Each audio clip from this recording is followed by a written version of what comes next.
नमस्कार विद्यार्थी मित्रांनो, परत एकदा स्वागत आहे तुमचं आपल्या एस के नर्सिंग एज्युकेशन या यूट्यूब चॅनलमध्ये. मित्रांनो, आज तुमच्यासाठी एक नवीन व्हिडिओ घेऊन आलो आहे, ज्यामध्ये आपण ऑब्स्टेट्रिक आणि गायनॅक या सब्जेक्टचे 30 मल्टिपल चॉईस क्वेश्चन जे की तुमच्या स्टाफ नर्स एक्झामिनेशनसाठी खूप असे महत्त्वाचे MCQ आपण या ठिकाणी पाहणार आहोत. तर हे जे MCQ आहे ते तुमच्या DMR, DHS, AIIMS, ESIC, RRB त्याचबरोबर ऑल अदर ज्या एक्झाम होतात स्टाफ नर्सच्या, त्यासाठी काय खूप महत्त्वाचे असे मल्टिपल चॉईस क्वेश्चन असणार आहेत. तर हा व्हिडिओ तुम्ही स्किप न करता काय करा, पूर्ण पहा. जर मित्रांनो तुम्हाला जर याच्या अगोदरचे जे व्हिडिओ आपण जी सिरीज बनवलेली आहे ते जर पाहायचे असतील तर वरी दिलेल्या आय लिंक बटनवर जाऊन ते काय करू शकता, तुम्ही त्या ठिकाणी पाहू शकता. त्यामध्ये जवळपास आपण 300 प्रश्न कव्हर केलेले आहेत. त्यानंतर तुम्ही अद्यापर्यंत जर आपल्या चॅनलला सबस्क्राईब केलं नसेल तर कृपया आपल्या चॅनलला सबस्क्राईब करा, त्याचबरोबर शेअर करा, जेणेकरून तुमच्या मित्रांना देखील काय होणार आहे, याचा फायदा होणार आहे. चला तर मित्रांनो, चालू करूया आजच्या पहिल्या प्रश्नापासून. Question number 31. The nurse understand that a drug that is contraindicated for a women who is breastfeed would B.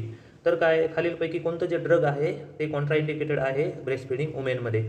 Option A आहे heparin, option B propyl thiouracil PTU, option C gentamicin and option D diphenhydramine. आणि या प्रश्नाचं correct जे answer आहे ते काय आहे? Option D डायफेनहायड्रॅमाइन. डायफेनहायड्रॅमाइन हे जे ड्रग आहे ते काय करतं, जे ब्रेस्ट मिल्क आहे त्याच्यामध्ये काय होतं, थोडंफार एक्स्ट्रॅक्ट होतं आणि त्यामुळं हे ब्रेस्ट फिडिंग मदरमध्ये काय आहे, कॉन्ट्राइंडिकेटेड ड्रग आहे. त्यानंतरचं नेक्स्ट क्वेश्चन आहे question number 32. The normal dilatation of the cervix during the first stage of labour in and nullipara is.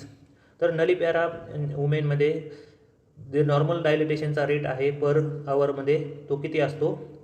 Option A आहे 1.2 centimetre per hour, option B 1.5 centimetre per hour, option C 1.8 centimetre per hour and option D 2 centimetre per आवर.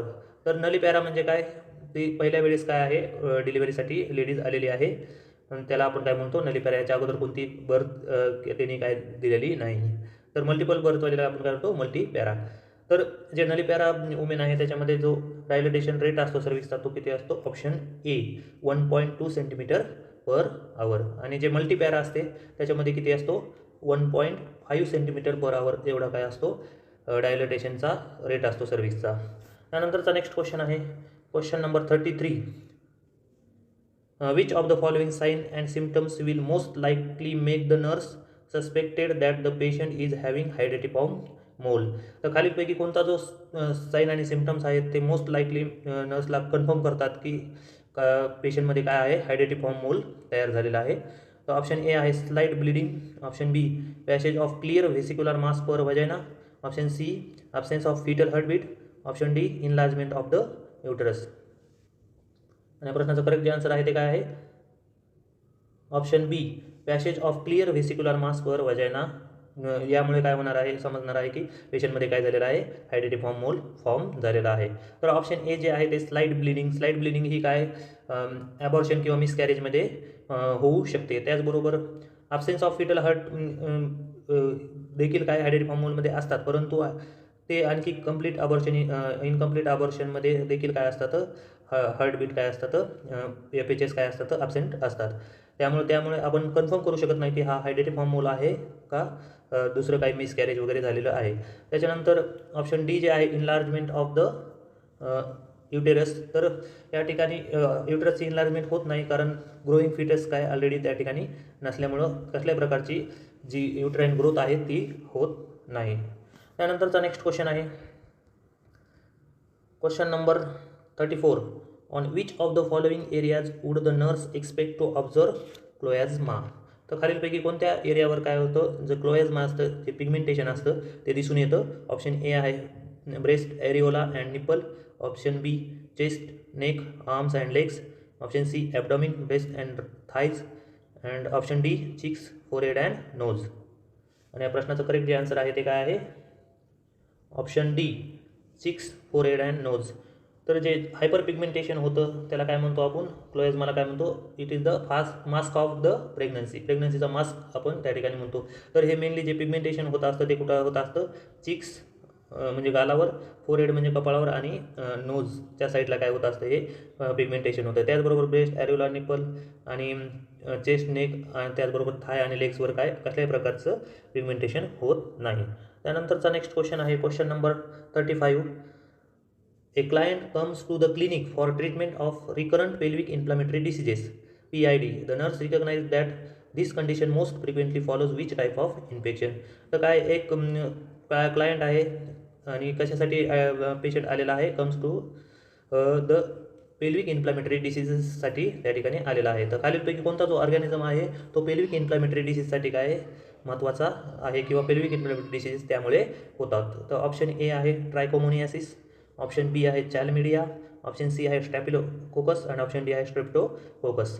आणि या प्रश्नाचं जे correct answer आहे ते काय आहे, option बी चॅलमिडिया. चॅलमिडिया हा ऑर्गॅनिझम आहे तो काय मोस्ट ऑफ जे पेल्विक इन्फ्लॅमेटरी डिसीज असतात त्यासाठी रिस्पॉन्सिबल असतो. तर चॅलमिडिया हा मेनली काय आहे, सेक्शुअली ट्रान्समिटेड इन्फेक्शन आहे. तर अगोदर काय होतं, सेक्शुअल ट्रान्समिटेड इन्फेक्शन होतं, त्याचबरोबर ते इन्फेक्शन काय व्हर्टिकल ट्रान्समिशन होऊन त्याचं काय होतं ते पेल्विक कॅव्हिटीमध्ये जातं आणि पेल्विक इन्फ्लॅमेटरी डिसीज होतात. त्यानंतरचा नेक्स्ट क्वेश्चन आहे question number 36. A 38-year-old mother of 2 complaints of a sudden stop in her MC and lab test reveals a sharp decline in estrogen level and a rise in FSH level. Which type of menopause is most likely the diagnosis? तर काय एक 38-year-old mother आहे आणि 2 complaint घेऊन आलेले आहे. कोणते complaint आहेत, तर सडन स्टॉप झालेलं आहे काय मेन्स्ट्रुअल सायकलचं, त्याचबरोबर जे लॅब टेस्ट केल्यानंतर काय दिसत आहे तर जी इस्ट्रोजनची लेवल आहे ती काय झालेली आहे, कमी झालेली आहे आणि फॉलिक्युलर स्टिम्युलेटिंग हार्मोनची लेवल ती आहे ती काय झालेली आहे, जास्त झालेली आहे. तर याच्यामध्ये जो मेनोपॉज झालेला आहे, स्टॉप झालेली आहे MC, ती कोणत्या प्रकारचं असणार आहे डायग्नोसिस. तर ऑप्शन ए आहे स्पॉन्टेनियस प्रीमॅच्युअर मेनोपॉज, ऑप्शन बी पेरीमेनोपॉज, ऑप्शन सी मेनोपॉज आणि ऑप्शन डी पोस्ट मेनोपॉज. तर या प्रश्नाचं जे करेक्ट आन्सर आहे ते काय आहे, ऑप्शन ए स्पॉन्टेनियस प्रीमॅच्युअर मेनोपॉज. तर स्पॉन्टेनियस प्रीमॅच्युअर मेनोपॉज का म्हणतो, कारण जे वुमेनचं एज आहे ते काय आहे, कमी आहे 38 एज. तर नॉर्मली जे मेनोपॉजचं एज आहे ते किती असतं 45. आफ्टर 45च्या नंतर मेनोपॉज का होऊ शकतो, परंतु अर्ली एजमध्ये झाला तर त्याला काय म्हणतो आपण स्पॉन्टेनियस प्रीमॅच्युअर मेनोपॉज. त्यानंतरचा क्वेश्चन आहे question 37. Which of the following is the most likely effect on the foetus if the women is severely anaemic during the pregnancy. जर वुमेन जे आहे तर जास्त ॲनेमिक असेल किंवा सिव्हिअरली ॲनेमिक असेल तर अशा केसमध्ये काय खालीलपैकी कोणता इफेक्ट फिटसवर होऊ शकतो. ऑप्शन ए आहे large for gestational age foetus LGA, option B small for gestational age foetus SGA, option C haemorrhage आणि ऑप्शन डी एरिथ्रोब्लास्टोसिस फिटॅलिस. तर काय आहे या प्रश्नाचा answer, option B small for gestational age. तर असे जे बेबी असतात सिव्हिअरली ॲनेमिक ह्याच्यामध्ये मदरमध्ये, तर बेबीला काय होत नाही, प्रॉपर जो अमाऊंट ऑफ ऑक्सिजन आहे through the placenta and umbilical cord भेटत नाही. त्यामुळं जे बेबीची ग्रोथ आहे ती काय होती, थोडी कमी होते आणि जे बेबीचं म्हणजे वीकच्या प्रमाणे किंवा मंथच्या प्रमाणे जेवढे डेव्हलपमेंट किंवा त्याचा ग्रोथ व्हायला हवी आहे तेवढी त्याच्यापेक्षा काय होते, कमी होते. त्याला काय म्हणतो आपण स्मॉल फॉर जेस्टेशनल एजपेक्षा काय असतं त्याचं जी ग्रोथ असते ती काय असते, स्मॉल असते. आणि ऑप्शन ए जे आहे लार्ज फॉर जेस्टेशनल एज आहे ते कशामध्ये होतात, नॉर्मली ह्याच्यामध्ये आपलं जे डायबेटिक मलायटिस असतं त्याच्यामध्ये काय होतात, large for gestational age baby होतात. त्याचबरोबर हिमरेज आणि एरिथ्रोब्लास्टोसिस फिटॅलिस हे काय ह्याच्याबरोबर याच्याशी काही आहे त्याचा संबंध नाही आहे. त्यानंतरचा क्वेश्चन आहे question number 38. When delivering the baby head the nurse support the mother's perineum to prevent tear. This technique is called. तर काय ज्यावेळेस बेबीची डिलिव्हरी होत असते त्यावेळेस काय जे सपोर्ट दिला जातो पेरिनियमला, त्या सपोर्टच्या टेक्निकला कोणती टेक्निक म्हणतात. तर ऑप्शन ए आहे मार्मेट्स टेक्निक, ऑप्शन बी रिडजेन्स टेक्निक, ऑप्शन सी ड्युकन मॅन्युअर्स आणि ऑप्शन डी शुल्स मॅन्युअर. आणि या प्रश्नाचं करेक्ट जे आन्सर आहे ते काय आहे, ऑप्शन बी रिडजेन्स टेक्निक्स. तर ही जी टेक्निक आहे रिडजेन्स टेक्निक्स ही काय केली जाते, पेरिनियमला काय केला जातो, सपोर्ट दिला जातो at the time of the babies birth. त्यानंतर जी ऑप्शन ए जे आहे मार्मेट्स टेक्निक्स ती कशासाठी यूज केली जाते, तर techniques it is the technique used for the milk ejection reflex. जो मिल्क इजेक्शन रिफ्लेक्स होण्यासाठी काय केलं जातं, जो ब्रेस्टचा ॲरोला असतो तो काय केला जातो, स्टिम्युलेट केला जातो जेणेकरून काय होईल, लेट डाऊन रिफ्लेक्स किंवा जो मिल्क इजेक्शन रिफ्लेक्स आहे तो काय होईल, स्टिम्युलेट होईल. त्यानंतरचं जे ड्युकन्स मेथड आणि ड्युकन्स मॅन्युअर आहे आणि शुल्ट जे मॅन्युअर आहे हे काय आहेत, प्लासेंटल सेपरेशनचे काय आहेत, मॅन्युअर्स आहेत. तर जे ड्युकन्स मॅन्युअर आहे त्याच्यामध्ये काय केलं जातं, जे मार्जिनल सेपरेशन असतं प्लासेंटाचं after the delivery of the baby ते केलं जातं, आणि शुल्ट्स मॅन्युअरद्वारे काय, जे सेंट्रल सेपरेशन आहे प्लासेंटाचं ते होतं. त्यानंतरचा नेक्स्ट क्वेश्चन आहे क्वेश्चन नंबर 39.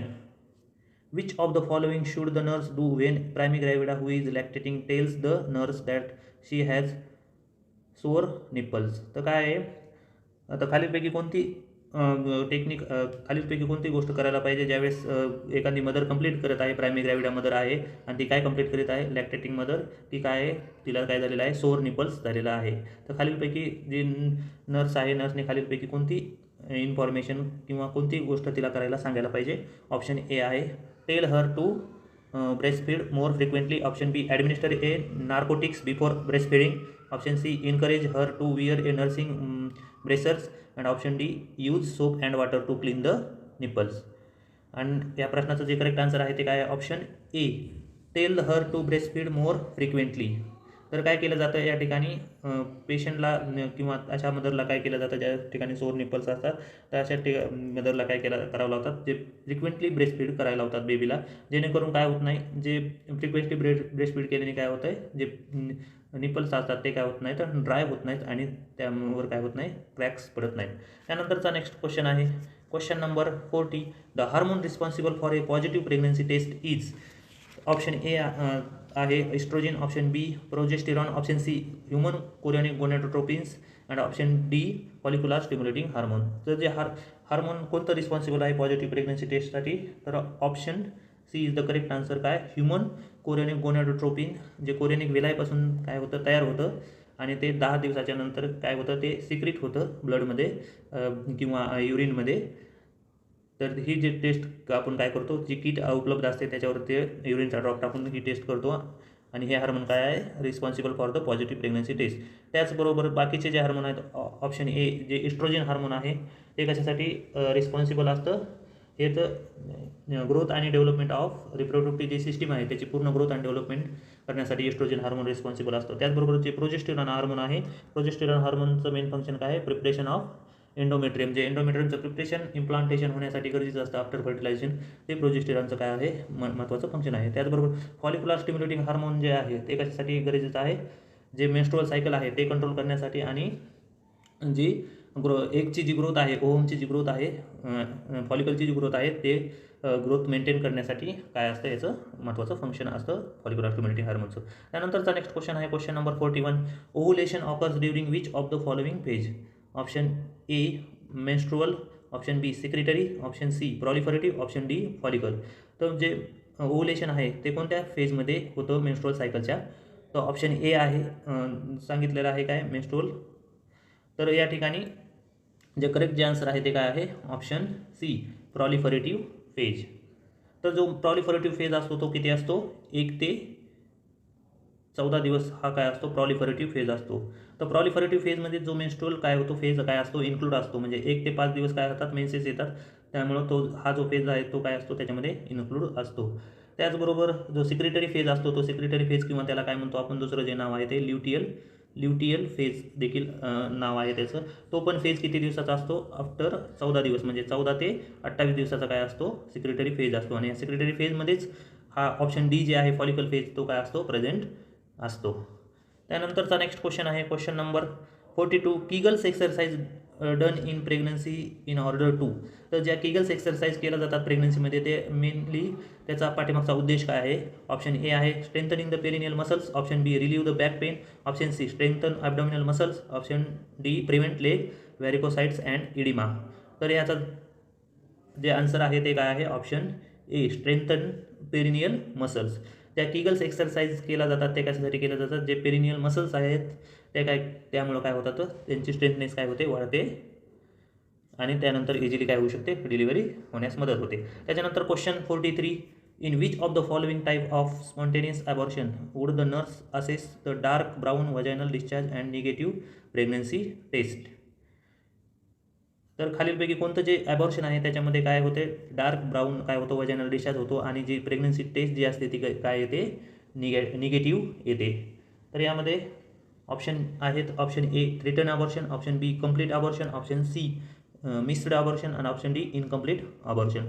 आणि या प्रश्नाचं करेक्ट आन्सर आहे ते काय, ऑप्शन सी मिस अबॉर्शन. तर मिस अबॉर्शनमध्ये काय होतात, पूर्ण बेबी जे आहे किंवा जे कन्सेप्च्युअल प्रोडक्ट आहेत ते काय झालेले जातात, अबॉर्ट झालेले असतात, परंतु ते काय होत नाहीत, युट्राईन कॅव्हिटीच्या बाहेर येत नाहीत, कारण जे सर्विक्स असतं ते काय असतं, कम्प्लिटली क्लोज असतं. फक्त काय त्या ठिकाणाहून जो डार्क ब्राऊन डिस्चार्ज आहे तो कम्प्लिटली होतो आणि अशा वेळेस जर प्रेग्नन्सी टेस्ट केली तर ती पण काय येते, निगेटिव्ह येते. त्याचबरोबर जे थ्रेटन अबॉर्शन आहे तर थ्रेटन अबॉर्शनमध्ये काय झालेलं असतं, तर जी अबॉर्शनची जी प्रोसेस आहे ती काय झालेली असते, सुरू झालेली असते, परंतु त्या ठिकाणी आपण काय करू शकतो, त्याच्यामध्ये प्रेग्नन्सी काय करू शकतो, कंटिन्यू करू शकतो. तर अबॉर्शनमध्ये हा एकच प्रकार आहे ज्याच्यामध्ये काय करू शकतो आपण, प्रेग्नन्सी काय करू शकतो, कंटिन्यू करू शकतो, तो म्हणजे कोणता, थ्रेटन अबॉर्शन.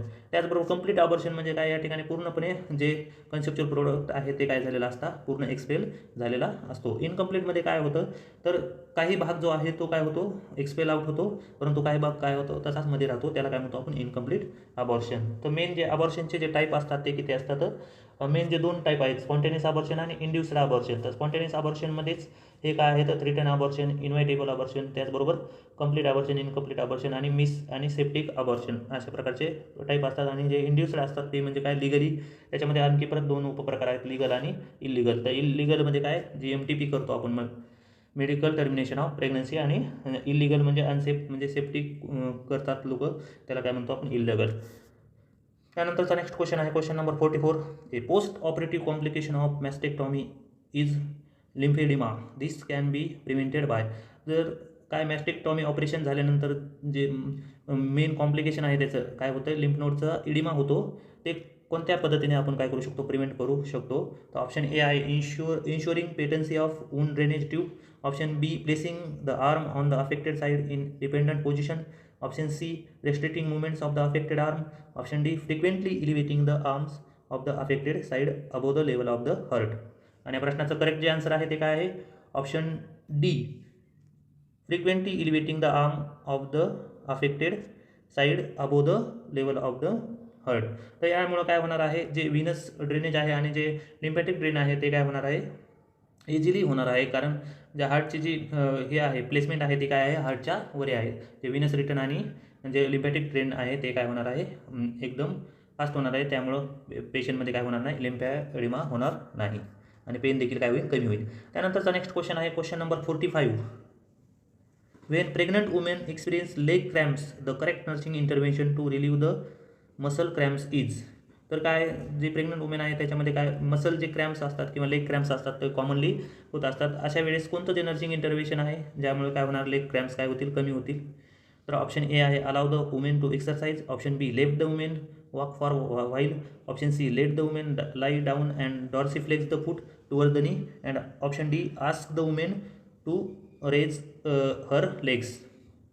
आणि या प्रश्नाचं जे करेक्ट आन्सर आहे ते काय आहे, option C let the women lie down and dorsiflex the foot toward the knee. तर कॉमनली जे लेग्स क्रॅम्प्स असतात ते कोणते मसलमुळे येतात, तर जे गॅस्ट्रोसिनेमस जी मेजर मसल आहे आपल्या लेगची त्यामुळे होतात. तर अशा पेशंटमध्ये काय करावं इन्स्ट्रक्ट केलं जातं, तर लेट डाऊन म्हणजे एकदम फ्लॅट सरफेसवर काय केलं जातं, झोपवलं जातं आणि त्यामध्ये जे आपले फूट आहेत त्यांचं काय केलं जातं, डॉर्सिफिकेशन म्हणजे डॉर्सिफ्लेक्स करून काय केलं जातं, टुवर्ड द नी काय केले जातात, ते वळवले जातात. त्यावेळेस काय होतं, आपापले क्रॅम्प्स काय होतात, थोडे कमी होतात. त्यानंतरचा नेक्स्ट क्वेश्चन आहे question number 46.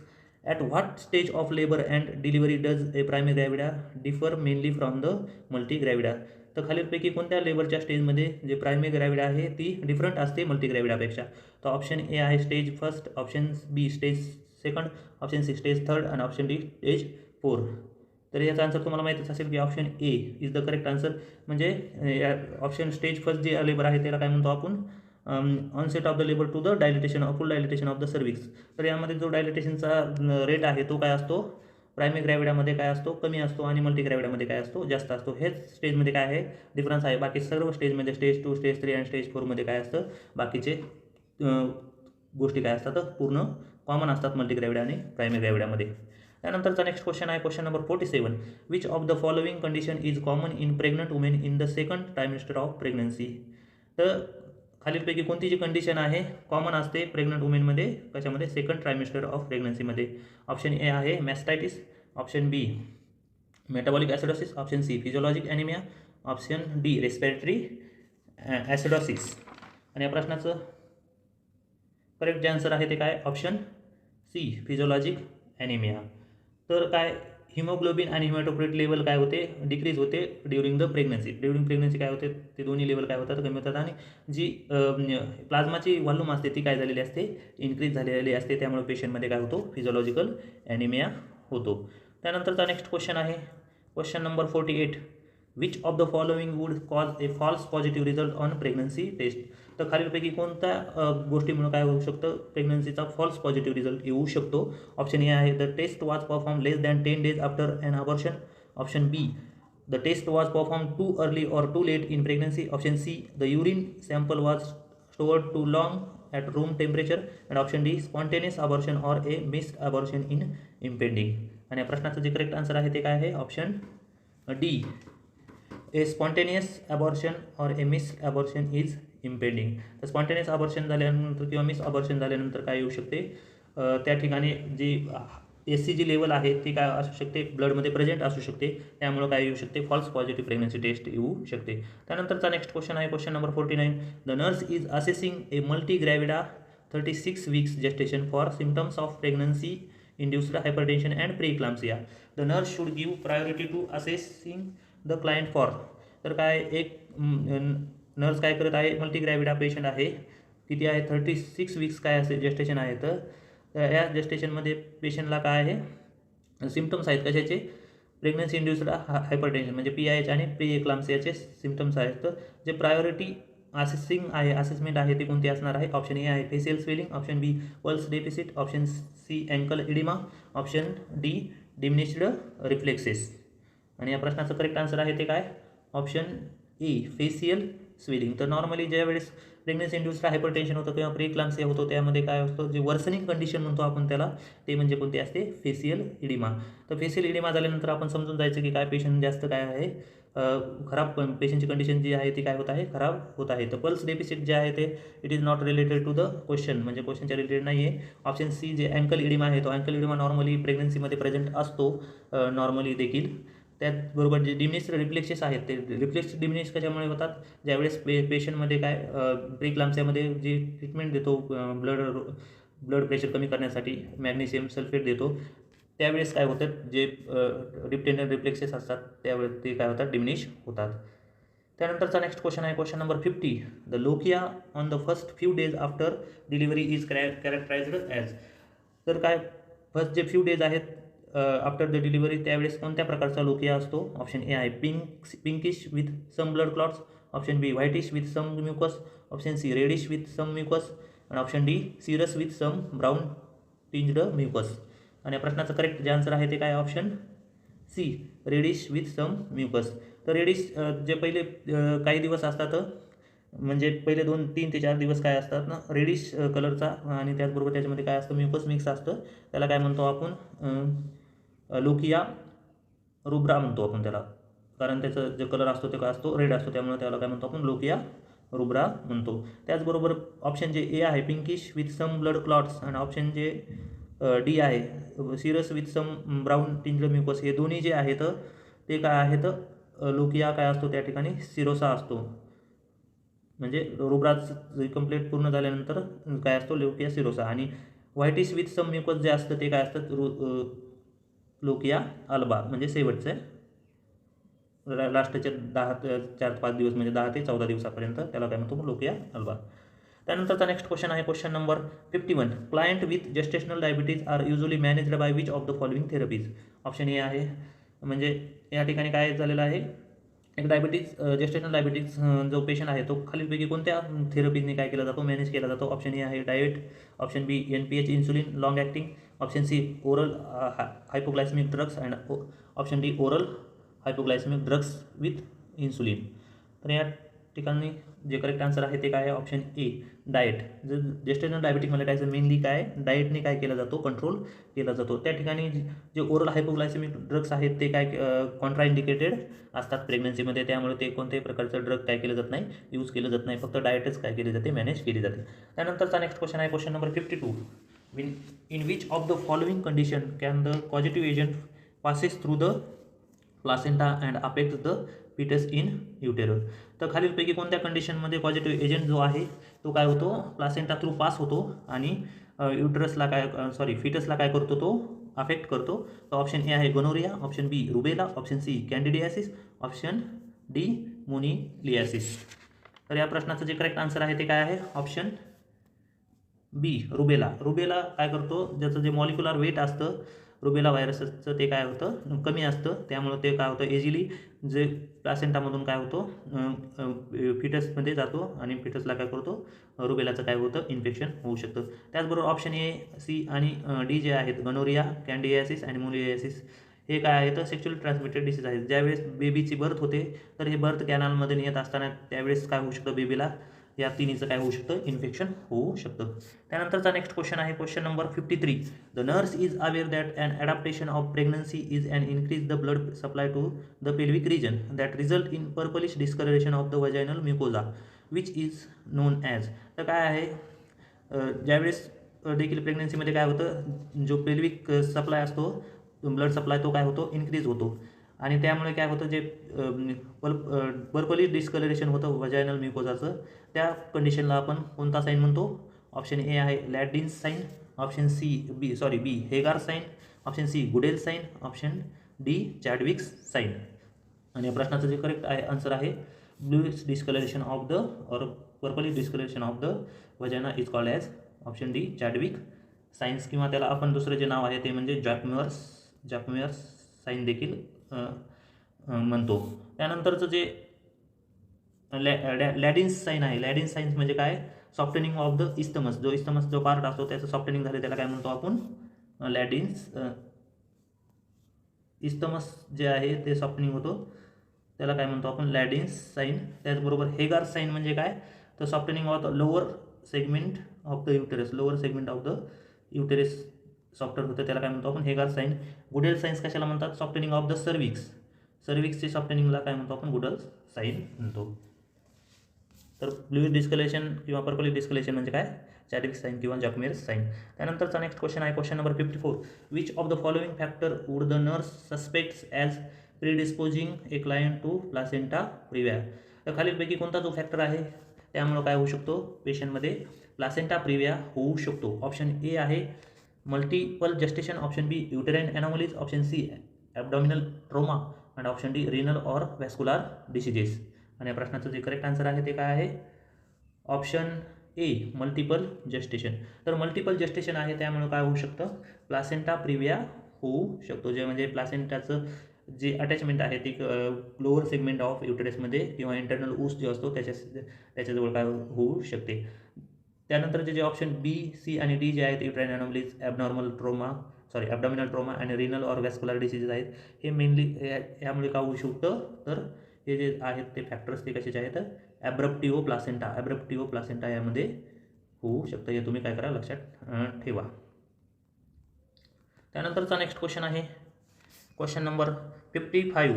Which of the following sign will distinguish threatened abortion from imminent abortion. तर खालीलपैकी कोणता जो साईन आहे तो डिस्टिंग्विश करतो तर थ्रेटन अबॉर्शनला इमिनंट अबॉर्शनपासून. तर ऑप्शन ए आहे severity of bleeding, option B dilatation of the cervix, option C nature and location of pain and option D presence of uterine कॉन्ट्रॅक्शन्स.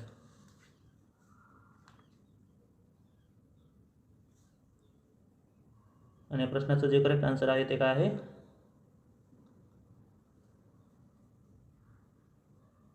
Option B dilatation of the cervix.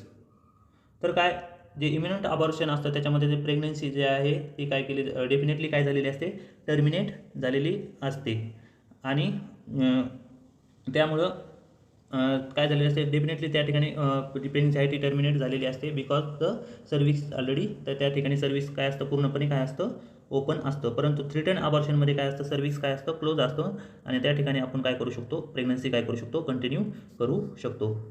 त्यानंतरचा next question आहे question number 56. Heartburn and flatulence common in the second trimesters are most likely the result of which of the following. तर जे heartburn आणि काय असतं, passage of फ्लॅटुलन्स असतो तो mostly second ट्रायमिस्टरमध्ये present असतो. त्याचं कारण नेमकं काय आहे, तर ऑप्शन ए आहे increase the plasma HCG level, option B increase the intestinal motility, decrease the intestinal motility, option C decrease the gastric acidity and option D elevated estrogen level. आणि प्रश्नाचं जे करेक्ट आन्सर आहे ते काय, option C decrease the gastric acidity. तर काय, ज्यावेळेस second ट्रायमिस्टरमध्ये असते त्यावेळेस काय होतं, जे गॅस्ट्रिक ॲसिडिटी काय होते त्याचं काय होते, रिडक्शन होते आणि ते रिडक्शन झाल्यामुळं ज्या युटरसच्या ज्या स्मूथ मसल असतात त्यांचं काय होतं, रिलॅक्सेशन होतं आणि रिलॅक्सेशन झाल्यामुळं काय होतं, हार्टबर्न आणि काय होतं, फ्लॅटुलन्स होतो. त्याचबरोबर जी HCGची लेवल असते ती HCGची लेवल जी आहे ती काय होते, ती काय असते फर्स्ट ट्रायमिस्टरमध्येच काय असते, प्रेझेंट असते. त्यामुळं ह्याचा काहीही सेकंड ट्रायमिस्टरमध्ये संबंध नाही. त्याचबरोबर ऑप्शन जे बी आहे डिक्रीज इंटेस्टाइनल मोटिलिटी, त्यामुळे काय होऊ शकतं, पेशंटमध्ये कॉन्स्टिपेशन होऊ शकतं. आणि ऑप्शन डी जे आहे एलिव्हेटेड इस्ट्रोजिन लेवल, तर इस्ट्रोजिनची लेवल ही काय होते, सेकंड ट्रायमिस्टरमध्ये कमी झालेली असते. त्यानंतरचा नेक्स्ट क्वेश्चन आहे question number 57. When performing a pelvic examination nurse observe a red swollen area on the right sided of vaginal orifice. The nurse would document this as enlargement of which of the following. तर ज्यावेळेस pelvic examination करत असताना nurse observe the vaginal ऑरिफायसेसच्या साईडला काय झालेलं आहे की रेड सॉलन एरिया दिसलेला आहे.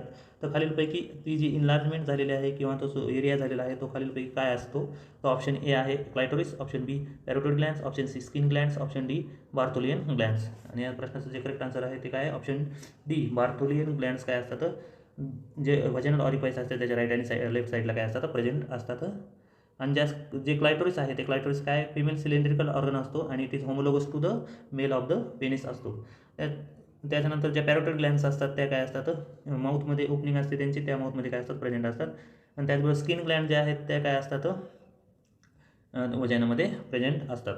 त्यानंतरचा नेक्स्ट क्वेश्चन आहे question number 58. The uterine fundus right after delivery of placenta is palpable at.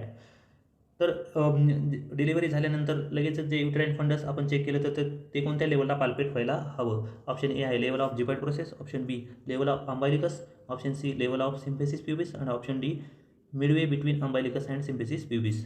आणि या प्रश्नाचं जे करेक्ट आन्सर आहे ते काय, at the level of umbilicus, option B is the correct answer. तर नॉर्मली जे आफ्टर द डिलिव्हरी जर युटेराइन फंडस आपण चेक केलं तर ते कुठं यायला पाल्पेट व्हायला पाहिजे, at the level of the अंबायलिकस.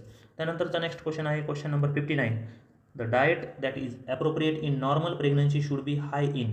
तर नॉर्मल प्रेग्नन्सीमध्ये जी डाएट आहे ती कशाने परिपूर्ण पाहिजे. ऑप्शन ए आहे proteins, minerals and vitamins, option C carbohydrates and vitamins,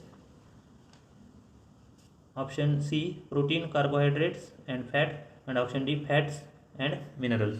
या प्रश्नाचं करेक्ट जे आन्सर आहे ते काय आहे,